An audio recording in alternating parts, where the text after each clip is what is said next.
In this video, we'll show you how to pose in your Roblox profile picture. If you're new to the channel, please go down below and consider subscribing, and once you've done that, please go down below and consider leaving a like as well. We really do appreciate it, and let's get right into this. So the best way to go and pose in your Roblox profile picture is going to be by using the Roblox mobile app, and you can get this on both Android and Apple devices and loads of others as well. Here we are. Then all you want to do is go and sign into the account which you want to go and pose in the profile picture for.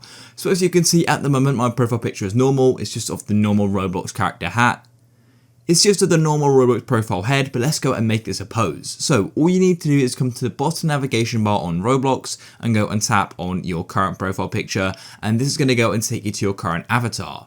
Then all you want to do is at the bottom of the screen is go and click on edit profile picture. Just like so, here we are. And then you can go and choose an emote to go and pose your avatar. So we've got these few different ones here. We've got shrug, point, stadium, hello, and you can go and scroll down and you go and purchase others as well and go and shop for more.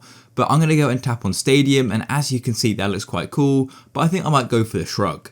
And then all you want to do is press next, and then we can actually go and set what our profile picture is going to look like. So as you can see, this is what it currently looks like, but you can go and zoom out of this just like so. So you can go and have your arms, and you can also go and rotate it just like so as well. But if you don't like it, you can always go and press default as well.